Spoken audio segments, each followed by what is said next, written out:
Okay, so welcome to the podcast, the greatest MLW heavyweight champion of all time, the World Suplex. heavyweight. I don't know why people keep forgetting world heavyweight. I was ranked up there with Seth Rollins. Okay, I don't think I was like number. I think I was like number 4, number 3 up there with Seth Rollins was world heavyweight champion when I was world heavyweight champion. Okay, they had me on the poster with all the world champions.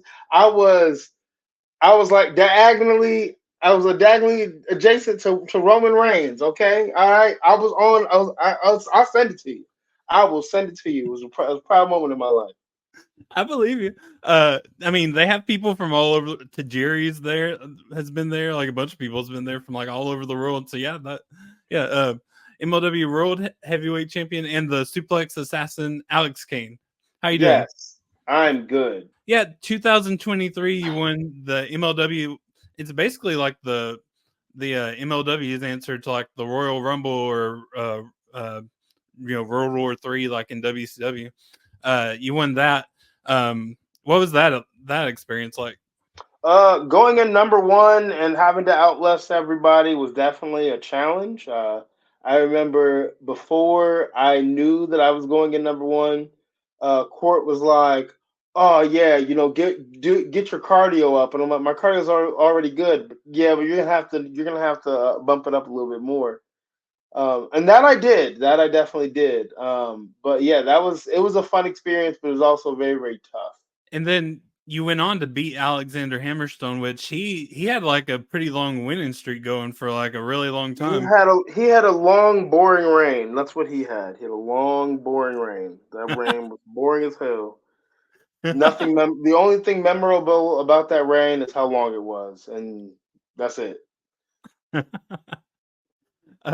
Usually I don't like how they end streaks because like Goldberg, it was to like Kevin Nash, the lamest. CM Punk, I mean Ryback was to CM Punk, Asuka was to Charlotte. Like it's people that don't really need the push. It's not like younger guys, you know. Hmm. Taker to Brock, like I mean, that was kind of cool, but I don't know.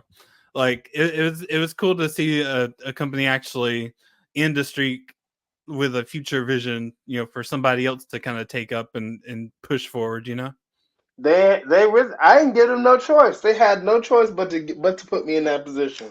Your boy is and was over like Rover. All right, Boomerang Fight Club was beaming.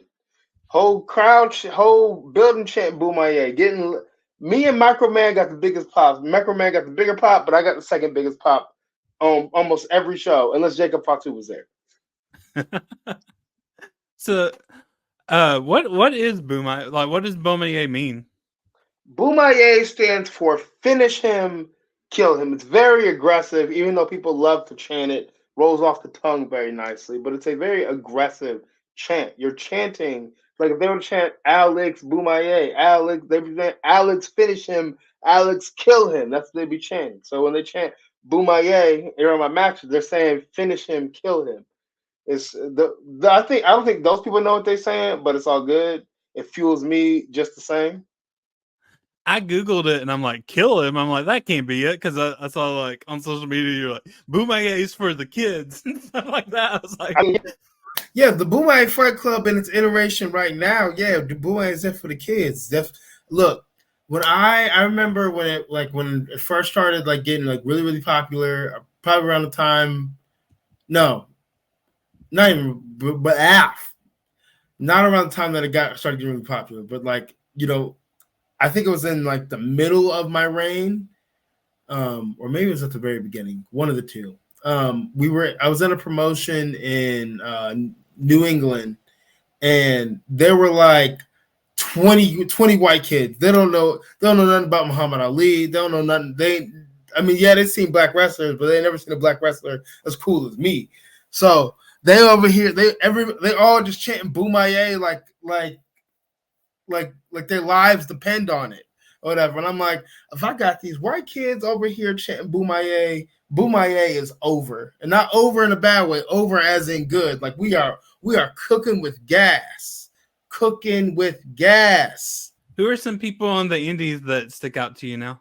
Darius Carter is very impressive.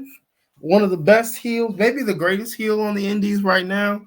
Actually, no, maybe not the greatest. He's up there. He's definitely my number one.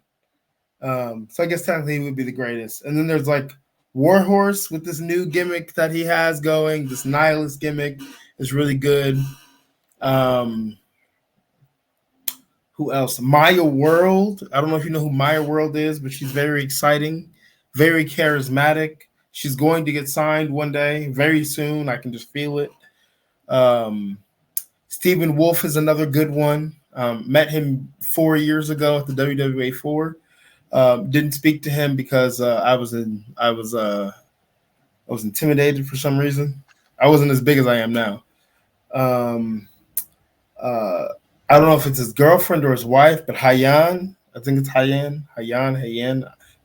If she sees this, she can kill me for it later. But I think it's Hayan. I like Hayan better. We're going with Hayan. She's very talented. She was just on ROH. I think they might give her that piece of paper to sign. You know what I'm saying? And then also last but not least, Viva Van. I guess I like met her on TikTok at first. At the time when I met her, I didn't know she was as popular as she was because she was just so cool. But I did get to meet her WrestleMania weekend. She's really, really dope.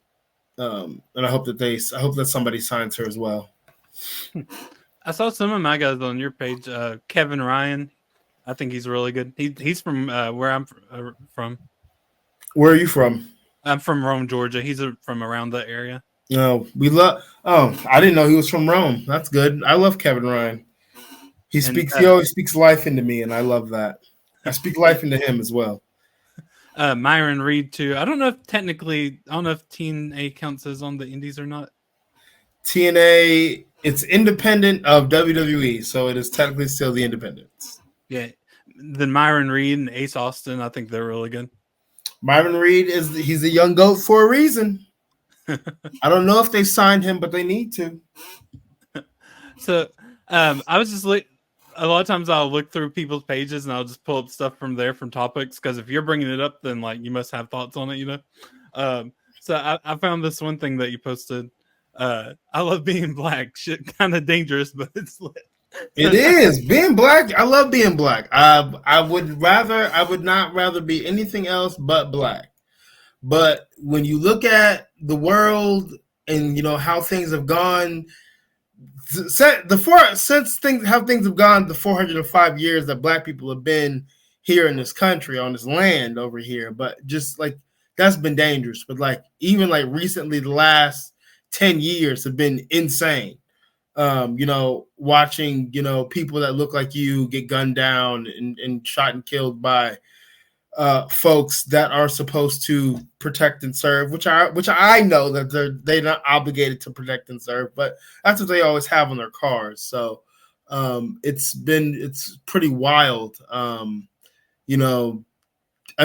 course, proximity killings happen or whatever, but those proximity killings aren't, oh yeah, you're black, I'm black, let me take you out. Like, no, that's not what's going on. It's over something. It's probably over something much more stupid, like drugs or money or something, or territory. But with cops, because of the history of policing in this country, there's always going to be that racial component there because cops were originally slave catchers. Essentially. So there's always that tinge there. And then the things that some police officers support and what they don't support and all the other stuff or whatever, it's a mess. But it brings me back to being black in this country is dangerous, but it's lit. Because everybody, it feels like everybody loves black culture. Everybody want to be black until it's time to actually be black. It's facts. It's fact. There's another word you could use, but I'm not gonna use that word. But everybody want to be black until it's time to be black. Being black is lit. Everybody will want to be black. They just don't want the flashy coolness that comes with it, but they don't want the blues that comes with it. Yeah, and all of that kind of exacerbated. I guess that's the word you use. From like the Trump Trump era, and like they say that when he comes and does rallies in a town, that the hate crimes go up in that area. That's crazy. That's a terrible superpower to have as a politician. And you, somebody asked you on Twitter, like how, or on something like that, how Trump can be racist, but he has and homophobic, but he has gay and black supporters. That was on a friend of mine's not gonna lie post, and this is what I saw this really, really great video like a month ago.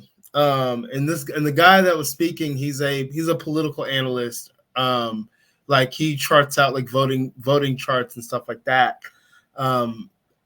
Which I didn't know that was a job, but judging by his house, he makes really good money doing it. But he said this: okay, you say that Donald Trump isn't racist, but racists love Donald Trump. Tell me one racist that doesn't like Donald Trump. It doesn't exist, because racists think that Donald Trump is racist. So in part, the motherfucker probably racist. Ask the Central Park Five; they would tell you he's racist. Ask the Central Park Five. Ask the black people he didn't want in his casino when other rich white people came in, when rich people and wealthy people came in. Like you don't do things like the Central Park Five. You don't do things like not having black people out on the floor of your casinos or whatever if you don't have some kind of racial hatred going on. And I was telling my mom about my dad, because he's horrible, racist, nasty, horrible person. Like I haven't talked to him in over a decade, but I told him like Trump is the exact kind of person he would love, and I'm like, I don't have to ask him, I know. Mm-hmm. Like I don't like, man, that should tell you something. I assume you look nice though. That's my wife. She came in. She was at work. It's wild, and I mean I'm working on it myself, but like if I don't already like know you, damn, how do you say this? Fuck it, I'm just gonna say it because I've said it online before. I assume that unmelanated people are Trump supporters until I learned differently. I was at a show. We were backstage, and this lady came up to me. I call her a lady like she's old, she's young. This girl came up to me, and she was asking. The conversation was about the post about being against kids not eating is a strange hill to die on, which that post itself is still going crazy, and I don't know why. I mean, I do know why, because people agree. But when she initially came up to me, I was like, damn, bro, I'm about to have a fight on my hands. I'm about to have to go argue with this white woman back here. Damn it. But no, she was for it. So, like, after the show, I was like, I told her, I was like, when you came up to me, I really thought we was about to have a problem. And she's like, oh, because I'm white? I'm like, yeah. We tend to do that. White women, we tend to do that. I was like, oh, disarmed. Disarmed. Woo! I was like, damn. And we can be friends, and we became friends on Facebook. And as far as the gay people, like he supports religious people, organizations, excluding gay people from adoption, medical care, jobs, housing. Like he did that in his policy proposals and stuff as president. So I mean, like that's a pretty clear, pretty clear sign he's against. I truly believe in this country, if we would just let people who aren't, especially people who aren't harming anybody, gay, lesbian, trans, bisexual folks as myself, we not harming nobody. I ain't never met a gay person, a person in the LGBT community going out of their way to try to convert you, because you can't be converted to be in the community. You either are or you're not. Or maybe you don't think you are and you question it, or you curious, whatever.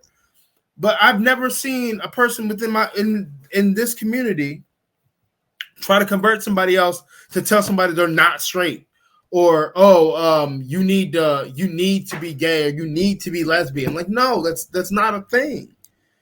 I know straight people who do the same thing. Yes, that happens. That's a thing. It's a real thing.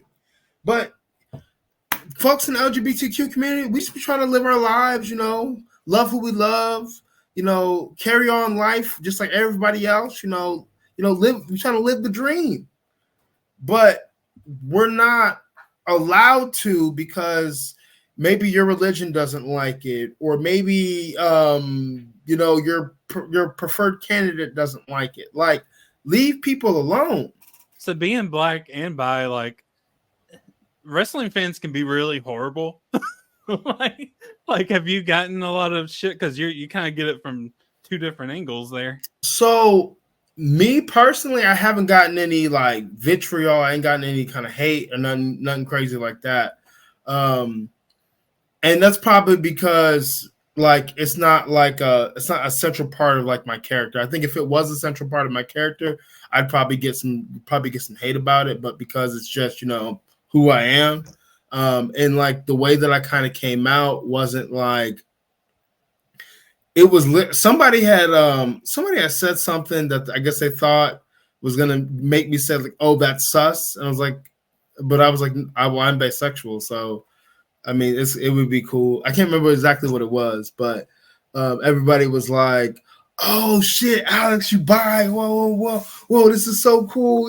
Yeah. So I mainly got like from like wrestling fans. I mainly got like a positive reception, and then a bunch of other people saying that their gaydar was going off, whatever when they met me or whatever. And like my gaydar is never wrong. I'm like, okay, Jim.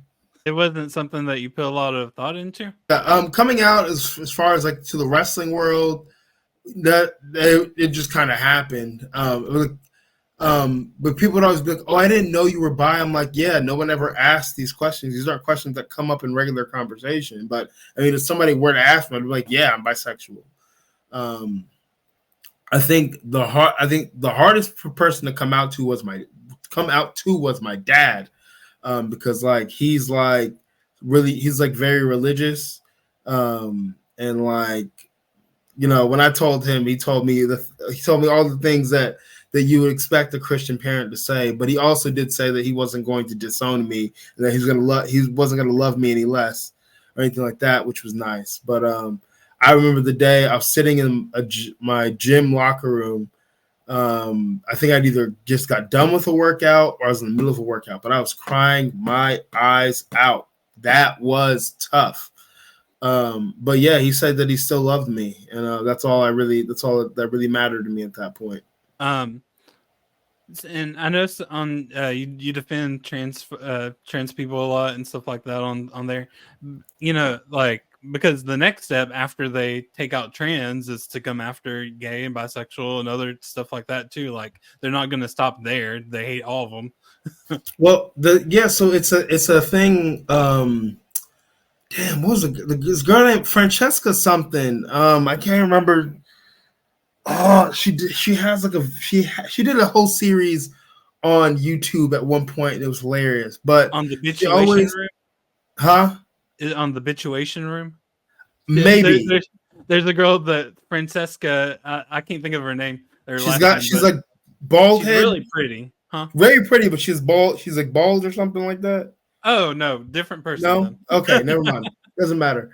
But she always sings a song when stuff like that comes up. It's like, I didn't think the leopards would eat my face, and that's essentially what it is.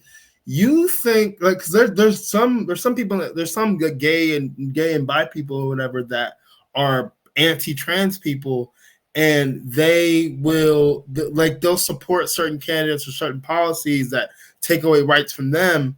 Or I mean, even straight people. It's like, you do understand that the leopard is going to eat your face. Yes, they're going to eat their face first. Sure, they're going to eat their face or whatever, and you're going to agree with them with that leopard eating their face.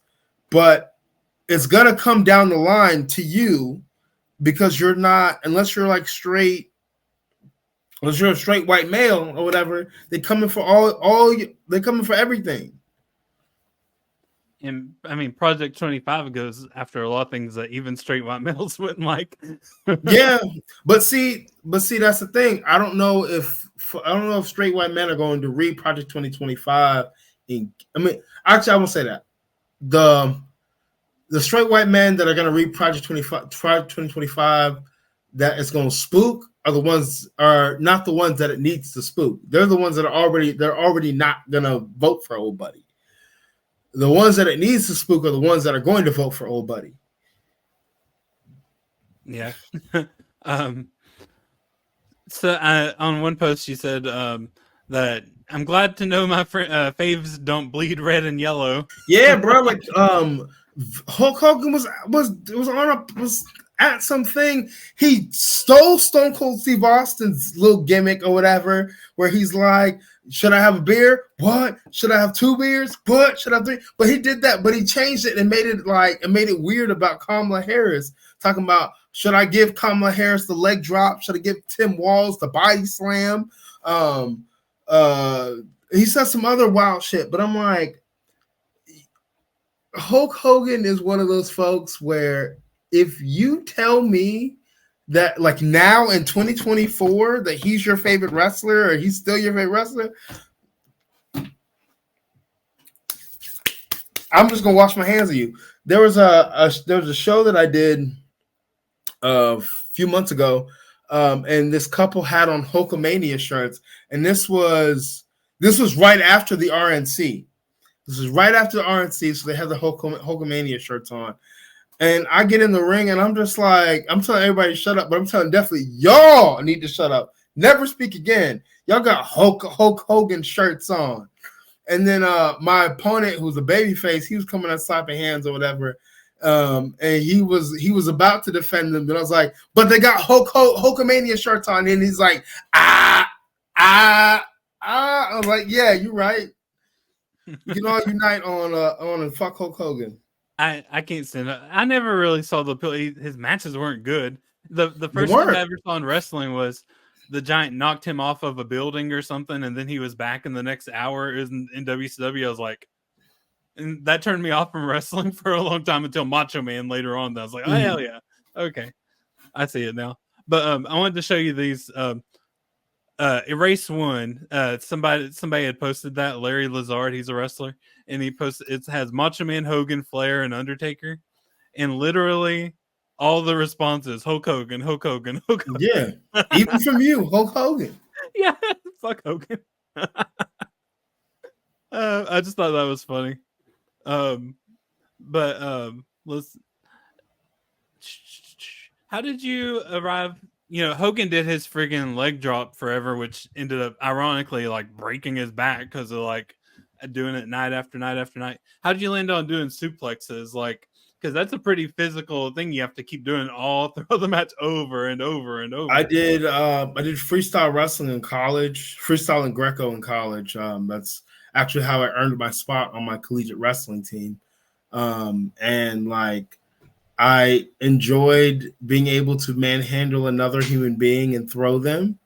So I knew that when I became a professional wrestler, that's something that I wanted to incorporate. I think this was like a little bit before Suplex City. But like, yeah, I always wanted to be a powerhouse. So like being able to throw people had to be in there. But I mean, it's worked for this long. So who's your favorite suplex aside from yourself in wrestling?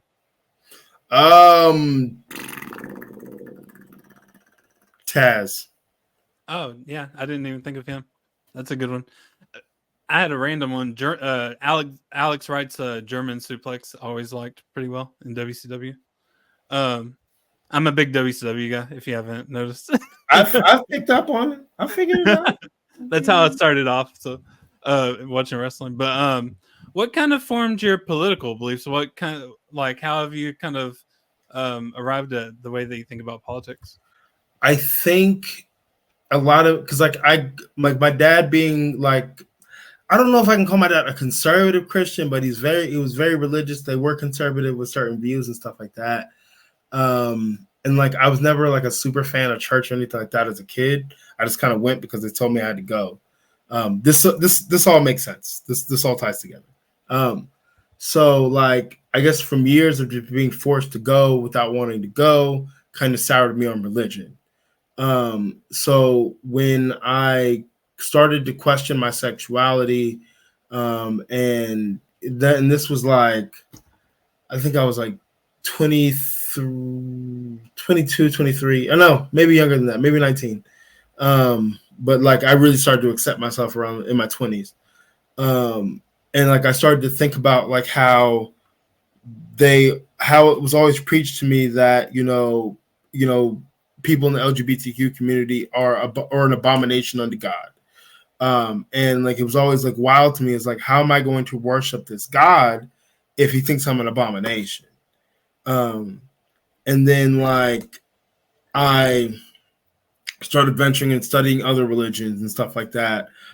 So I was able to like deconstruct religion, and from deconstructing religion came into, I guess, like I was never like gung ho on a party or anything like that. I think I pretty much voted how my parents voted. But I think it was when, actually, let me say this, with those conservative Christian values I was raised with or whatever comes certain political beliefs, which I'm glad that I unlearned.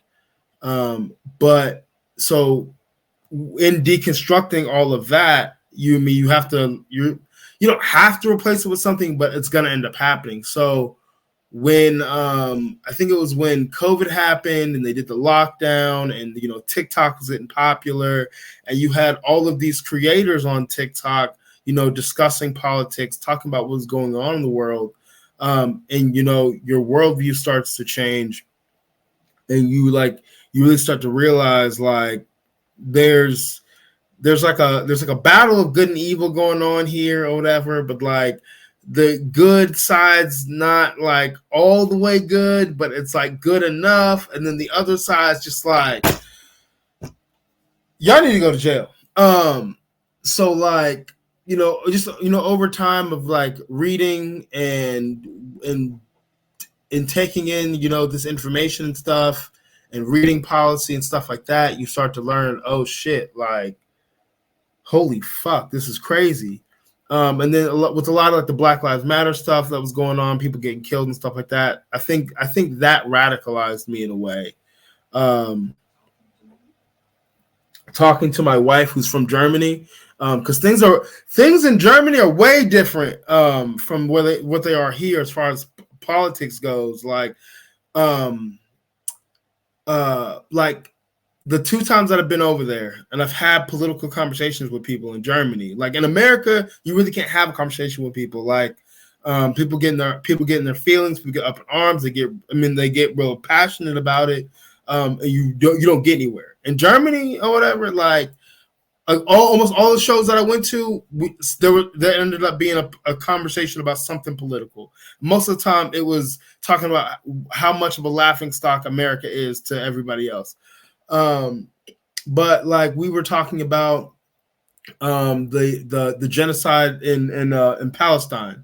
And there was a guy in the group that we were talking to who was Jewish. And he gave his side of what was going on. Did I take it as like, oh, okay, yeah? No, I didn't, because you're not gonna have one of the most intelligent most intelligent militaries on the planet fucking up these civilians and Hamas or whatever, and you're trying to convince me that these things are equal. It's not. It's like this. Well, can't even see my hand, but it's like this. It's like this. It's uneven. But I just think a lot of like the human rights stuff, a lot of the stuff that has to do with the LGBT community, Black people, other people of color, the shit show that is late stage capitalism. I think all of these things have encompassed into me being like, I wouldn't say I'm definitely not liberal. I'm somewhere on the left, maybe the far left. Sounds progressive to me. Yeah, progressive. Yeah. You're talking about how restaurants don't pay their workers a living wage. They pay them like barely anything. They have to survive on. They pay them like $2 or $3 an hour, and like okay, I get it. Like you make so much in tips, and that's great. But you're gonna have an off night one night. You're gonna have an off day, an off week, an off month. And like I don't mind tipping. I'm always going to tip, but like your livelihood being dependent on somebody tipping you is not. I don't think that's a way to live, or that's a way that you should live, or you should just accept it as is.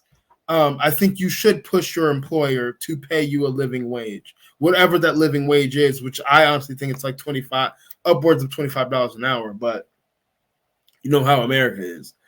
But it's crazy to me that I had people in that comment section like trying to argue for being paid less because you can make tips.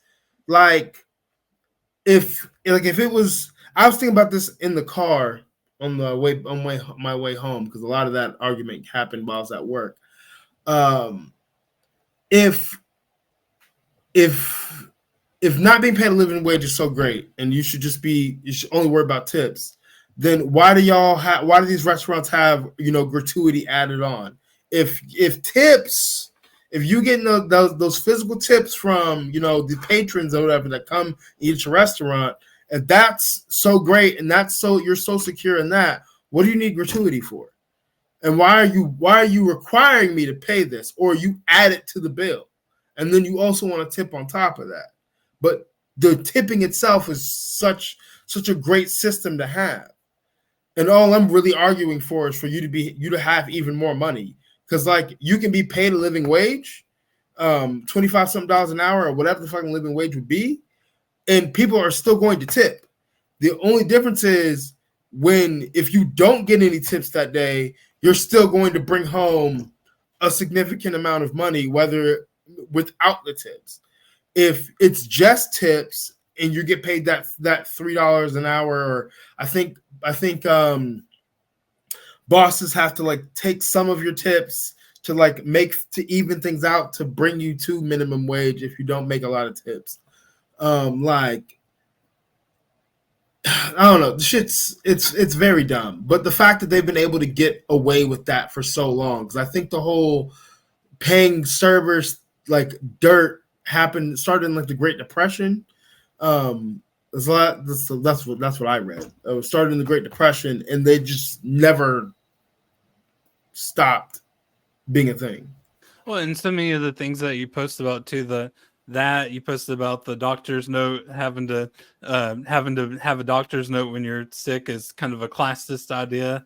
The school lunches you mentioned earlier, like all of it ties together in that, like we have all these people that fight against this stuff, and it's like if we didn't have these class traders, these simps for big corporations and businesses and stuff, then we could have good things. They've brainwashed normal everyday people into fighting for these billionaires and millionaires that they have this idea, I guess, that they're going to be a billionaire or millionaire one day. Well, possibly. So like being a millionaire is obtainable. You can earn $1 million. You can earn $1 million. Most people aren't going to earn $1 million, but you can earn $1 million. $1 billion, which you're not earning $1 billion. No, I don't even think people have ever seen $1 billion physically, a physical $1 billion. Okay? No one's ever seen a physical $1 billion. Like, you don't earn $1 billion. You make $1 billion by exploiting other people. That's the only way you get to $1 billion. That's the only way you get to $1 billion is by exploiting other people. So, and like, a lot of people think that they're embarrassed billionaires or whatever, and one day they're going to be that. I'm like, do you think that other billionaires want you to become a billionaire? No. That's less money for them. They don't even want the people most billionaires don't even want the billionaires that are billionaires to be billionaires, because that's less billions for them. And you can't, like, even if you earned, I'm trying to remember what it is. If you earned a significant amount of money from the days you were born to like now, you still wouldn't be a billionaire. Milena, Yeah, if you what? How much would you have to earn? I think it's like 2,000 a day or something. If you earn 2,000, if you earn 2,000 a day from when Jesus walked this planet to now, you would not. You wouldn't earn as much as Elon Musk earns a day. As much as he has. As much as he has, not a day, but as much as he has. And you wouldn't spend any money. And you wouldn't spend any money. Like you could get $1 billion or whatever. You could spend a nice chunk of it, and you'd probably be at $1 billion. And there's these people that want to like friggin' penny pinch us with tax dollars about going here and going there and going there because nothing can go to us. All it has to be tax cuts for billionaires. Everything has to be funneled up and then hope that maybe it trickles down or something. Like it's crazy. Trickle down economics was the greatest lie that Ronald Reagan ever told. You know what? I got a little something here. Okay, so trickle down economics was never going to work. It was not supposed to work the way that they said it was going to work or whatever. Ronald Reagan just wanted to give his billionaire and rich buddies, a break on taxes. The fact that people argue for trickle down economics like it's a great thing. Like if we continue to not make wealthy people pay their fair share in taxes, like it's going to trickle down to us. It ain't trickled down this entire time. It's had so much time to trickle down. It ain't trickled down yet because it's not going to. Ronald Reagan doesn't he gets enough hate, but there's never enough hate that Ronald Reagan can get. The other person that doesn't get enough hate is Jack Welch. If you don't know who Jack Welch is, basically he was the CEO of GM or GE, the General Electric. I read a book on him, or listened to a book on him, and he's the man that broke capitalism. Because before Jack Welch, companies used to take care of their employees. People would have jobs for their entire lives, pensions or whatever. Like there'll be no question about it. Healthcare, all that shit. When Jack Welch got the reins of GE, he was like, "Nah, we ain't doing none of that shit no more. Fuck these workers or whatever. I mean, y'all cool if y'all want to stay. Cool if you're not. I'll cut you. I'll cut 15 of you every week if I have to. We got to find a way to run these profits up for our shareholders because now it's all about the shareholders. Fuck the people. I don't care about y'all. Y'all ain't lining my pockets." So he switched the entire business mindset to profits over people. So how much profit can be made? Who do we need to cut to keep these profits up? And CEOs just glazing this man till the day he died. They glazing this man, and like all the CEOs or whatever that learned from him, like they just kept passing down, this the way of Jack Welch essentially. So now all CEOs, almost all CEOs in America operate off the system that Jack Welch created. Or whatever, where it's just try to make as much profit as we possibly can. That's why companies making record profits during COVID. But it was still like, oh no, we can't pay y'all a living wage. We can't do it.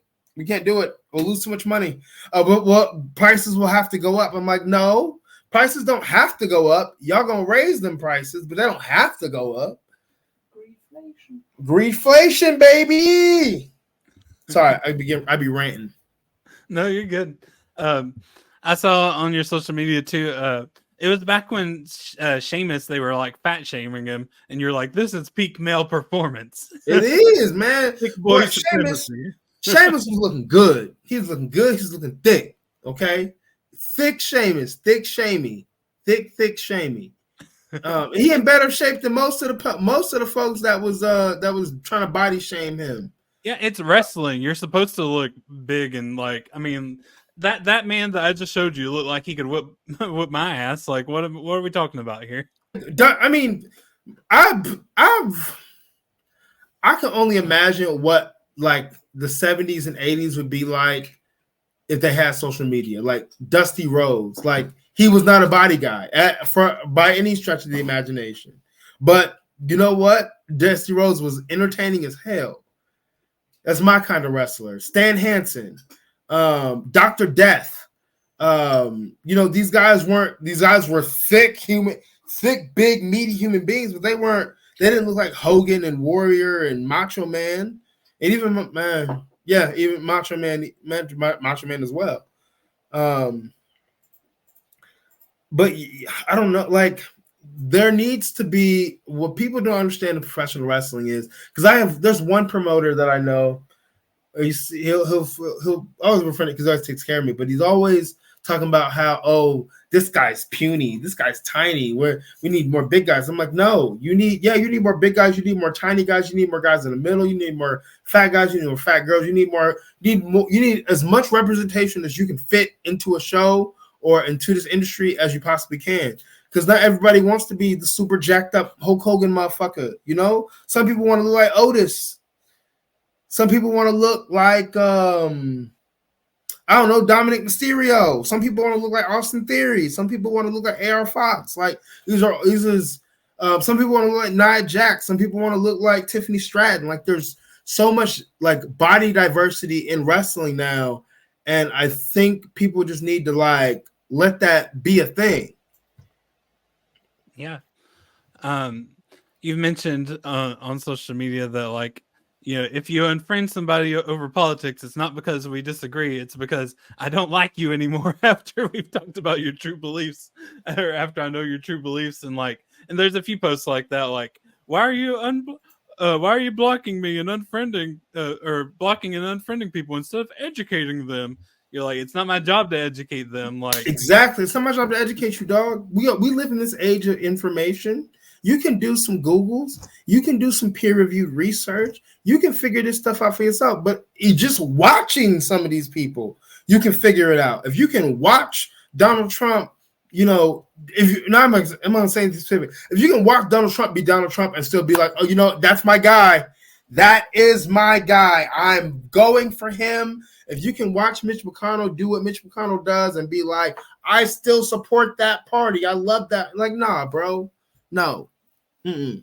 And they were posting all about that trans person in the Olympics saying that they were a man and all this stuff, even though the person was born a woman and like is a woman. It's almost like they don't have anything to attack, because like there's really not that many trans people in sports winning all this stuff, they act like all the trans people are winning all their awards and dominating everything. And they be acting like trans women is out here dominating every sport. They're not dominating anything. They're not dominating anything. They may win here and there, but they ain't dominating nothing. What's wild to me is with that whole Olympic boxer situation is the country that she is from, it is illegal to be trans. Why would her country send a trans woman? Why? They would kill her, or they'd lock her up if he was actually trans. It's a woman, intersex, whatever the syndrome is, or whatever. It's still a woman. She got, she's a biological woman. Okay, she's a biological woman. And even if she was trans, even if, like, I know that trans women, especially that compete in sports, have to like undergo like major hormone therapy and stuff like that or whatever, to where, I mean, they gotta raise the estrogen, they gotta lower the testosterone and shit like that. So like, okay, and boxing's a skill issue, dog. Like the chick from Italy or whatever, she was mad she had never been punched that hard. I'm like, become a better boxer. Yeah. Become a better boxer. I've drew my line of like, if you're voting for Trump at this point, like, because he wants it to be a dictatorship or a theocracy like they have in Saudi Arabia. I'm like, you don't love this country if you don't for him. Like, you want it to be a dictatorship or a theocracy. Go to North Korea or Saudi Arabia if you want that. Like, all the people that are like, love it or leave it. Well, yeah, you love it or leave it. Oh my god, they always be like, "Oh, if you don't like it here, then leave." I'm not leaving. That's like saying that. Well, my wife wants me to move to Germany, but like if you're in a relationship with somebody and something don't feel right or something not going right, you're not going to just leave the relationship. If you really love the person, you're gonna work on it. You're gonna try to make it better. You're gonna try to make a better place for both of y'all. It's the same thing with this country. I'm not gonna leave the country just because I don't like how something is going. I feel like a lot of times, like whether no matter what side of the aisle that you're on, or if you're even on an aisle, it doesn't fucking matter. Whatever side of the issues that you're on, I feel like a lot of times we start with the same idea, but we come to way different conclusions. But we know that the government, the billionaires, all this stuff are messing with us or whatever. They trying to exterminate us, trying to do that, this, that, and third. People with common sense arrive to. People with common sense arrive to. Capitalism is late stage. We're in late stage capitalism. Capitalism is the problem, or whatever. We need, universal health care. We need living wages, stuff like that. Other folks we arrive into like, oh, it's QAnon. It's this secret government agency that's pulling all the strings. It's brown people from south of the border coming over here. Like it's all these things that aren't really problems or whatever, but they're like, we're going to make this our problem. It's none of these things. All this is good. It's all these brown people in secret government organizations that's screwing us over. And I'm just like, yeah. Okay. I have, for the most part, loved the country, but like if it's starting to feel like we're in a toxic relationship now. Like you are in a toxic relationship. Maybe you need to be single for a year. Yeah, to your analogy, it feels like a very toxic relationship. It's getting a little bit abusive here. Like, no, dog, it's very abusive. We out here with Stockholm syndrome. Yeah. We got Stockholm syndrome. Getting back to wrestling, just for the people that tuned in for wrestling stuff and they got this instead. Oh my God, Alex Kane, you're not a conservative. Oh my God, it's boom my ears for the people. What part of that makes you think conservative? Who's your dream opponent? My dream opponent is the one, the only, the gold standard Shelton Benjamin, and it's it could happen. It could happen. I don't know. I think he's the best. And, a lot of people throw out other names, Dustin Rhodes, Kurt Hennig, Scott Hall, Arn Anderson. I think he's the best wrestler to have ever not held a world title. Yep. And I think he's not in the conversation yet because his career's not over yet. Mm-hmm. But I think he's going to be right alongside them, Roddy Piper, all of them once it is over. If he doesn't hold a world title at some point, which is ridiculous if he doesn't. When I was MLW World Champion for AEW. when I was a MLW World Champion, I was like, Court, you can bring him in. I will drop the belt to him tomorrow. I will take that L just so he's a world champion. Favorite match? Jacob Fatu, Fightland 2023. Favorite match with other people before you even outside of yourself too. Oh, outside of myself, I don't have a favorite match. Oh, really? Huh. I have a favorite person to watch. My favorite person to watch. Actually, my favorite matches are any match that the Tribal Chief Roman Reigns is in. Those are my favorite matches. Who's your top 5 wrestlers? Shelton Benjamin, Stone Cold Steve Austin, The Rock, John Cena, and Kurt Angle. Mine Sting, Randy Orton, Randy Savage, Roddy Piper, and Flair. But I'm a WCW person. Like I said, I was always obsessed with WCW until it closed. Favorite tag team? My favorite tag team. Steiner Brothers. Mine too. Number 2 is Harlem Heat, though. They're tied neck and neck. Favorite woman wrestler? My favorite woman to wrestle. Who is my favorite woman's wrestler? Mine's basically a tie Trish and Medusa. And then probably Gail King would come in third. I know I have one. Who is it? Many months later. Victoria. Victoria? Okay. Favorite faction in wrestling ever? Mine's a weird one. Mine's Misfits in Action from WCW. They had like Lash LaRue, Chavo, Booker T, Hugh Morris, and Major Guns. This lady with like big The Hurt Business. Oh, damn. Yeah, the Hurt Business. They broke them up way too early, though, for literally no reason. They should still be a team now. Did not let them cook the way they needed to let them cook. They could have been like Black Evolution. We're getting close to the end for me. Places you've been, places you want to go. I've been to Germany. I've wrestled in Germany. I've wrestled in Mexico. I've wrestled in Canada. I want to wrestle in Japan. I just actually recently, a fan of mine made me a Japanese Twitter page. So now I have a Japanese Twitter page. Dang, that's crazy. So hopefully that does something for your boy. Japan and New Zealand's on my list. I don't know why New Zealand for, but goals for the future can be long or immediate or professional, personal.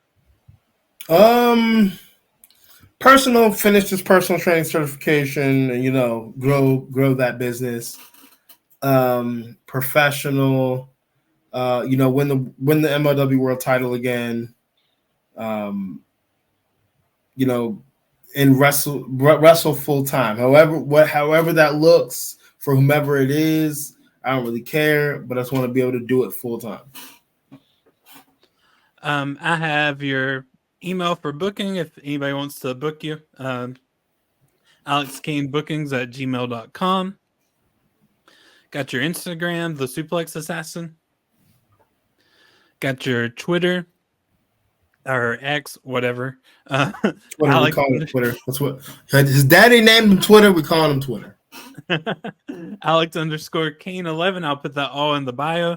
Do you have any upcoming projects you want people to know about? Or I am wrestling in Minneapolis, Minnesota this weekend for Ironheart Pro. And then the following week, I'm in New York, Queens, New York for MLW Summer of the Beasts.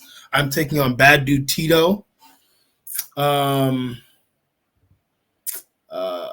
Week after that, I will be in Athens, Georgia for Classic City Wrestling. I'm wrestling Sean Legacy, who wrestled for Noah at one point. It's apparently somebody's dream match. I don't know whose dream match, but it's somebody's dream match. And then I will be in Texas for the second time in my life. No, maybe third time, but first time on an independent show. I'm wrestling Dante Smiley for the OIWA Universal Championship. Okay, that's awesome. Yeah, thanks for coming on. And like I said, I'll put all your info in the bio. And if you could share it once it all goes up, that would be really cool. I will share it. I will hit all the share buttons. I will say a little thing about it, and all will be well. And people will watch it, and people will be like, Alex Kane isn't conservative? Oh my God, I can't believe this. My world is shattered.